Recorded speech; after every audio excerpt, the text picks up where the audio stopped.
Hi friends, welcome to Purna vibe channel. ఈరోజు మన ఛానల్లో స్వీట్ లస్సీ ఎలా ప్రిపేర్ చేయాలో చెప్తానండి. వేసవికాలంలో బయట కొనుక్కొని తాగే కన్నా మన ఇంట్లోనే ఫ్రెష్గా 2 నిమిషాల్లో రెడీ చేసుకొని తాగొచ్చండి. ముందుగా మన ఛానల్ని ఎవరైనా సబ్స్క్రైబ్ చేసుకోకపోతే ప్లీజ్ సబ్స్క్రైబ్ చేసుకోండి. అలాగే వీడియో నచ్చితే ఖచ్చితంగా లైక్ చేయడం మాత్రం మర్చిపోవద్దు. ముందుగా ఒక మిక్సీ జార్ తీసుకొని దానిలో 1 కప్ ఫ్రెష్ పెరుగుని వేసుకోండి. లస్సీకి ఎప్పుడు మనం పులుపు లేని ఫ్రెష్ పెరుగుని మాత్రమే తీసుకోవాలండి. ఈ పెరుగుని ఒక్కసారి మిక్సీ పట్టండి. ఇలా మిక్సీ పట్టిన తర్వాత దానిలో 3 స్పూన్ల పంచదార, చిటికెడు యాలకుల పొడి వేయండి. ఈ యాలకుల పొడి వేయడం వల్ల లస్సీకి మంచి ఫ్లేవర్ అనేది వస్తుంది.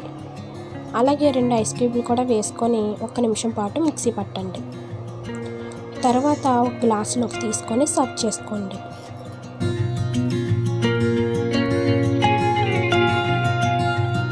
పైన యాలకుల పొడి అలాగే డ్రై ఫ్రూట్స్తో గార్నిష్ చేసి మీ ఇంట్లో వాళ్ళకి సర్వ్ చేయండి. ఎంతో ఇష్టంగా అయితే తాగుతారు. మీకు ఈ వీడియో నచ్చినట్లయితే నా ఛానల్ని సబ్స్క్రైబ్ చేసుకొని అలాగే ఒక లైక్ చేయండి.